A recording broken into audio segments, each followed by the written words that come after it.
Alors aujourd'hui, c'est une nouvelle thématique sur comment aborder sa première compétition. Donc comment on va choisir sa course en fonction de là où on est, de ce qu'on a envie. Là-dessus, Antoine, c'est quoi justement ta première course, première compétition? T'as un souvenir? C'est pas trop loin? Ouais, si, c'est un petit peu loin maintenant. Je me souviens, bon, j'étais tout petit, mais on s'en souvient toujours. Comme le premier marathon, je m'en souviens très très bien. Voilà, choisir ses courses, autant sa toute première compétition pour un runner débutant, je pense que ça va être très important. Comme la toute première compétition de l'année, voilà, après une reprise, etc. On a vraiment très envie de remettre un dossard et de se refrotter un petit peu à la concurrence et de partager, pardon, là, une belle aventure humaine avec les copains.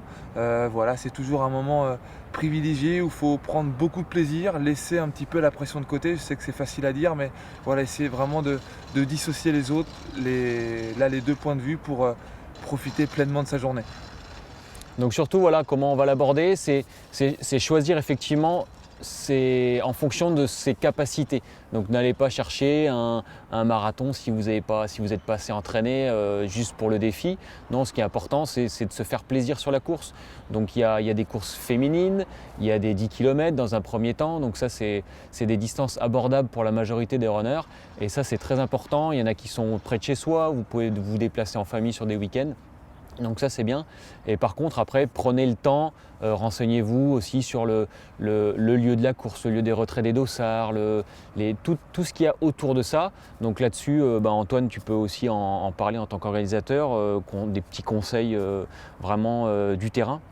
Ouais, c'est sûr. Après, du côté organisateur, les organisations sont souvent aussi, entre guillemets, un petit peu dans le jus, où il y a beaucoup de choses à faire. Les derniers jours sont très conséquents au niveau du travail. Après, pour le preneur, pour le runner, pardon, vraiment essayer de prendre un petit peu de marge, de ne pas fonctionner dans l'urgence sur ce week-end-là et d'user un certain influx nerveux qui va être capital après pour le dimanche. Donc voilà, prendre ses précautions pour aller retirer son dossard, son maillot, bien s'alimenter, ne pas négliger l'hydratation qui est primordiale les jours et les heures qui précèdent la compétition.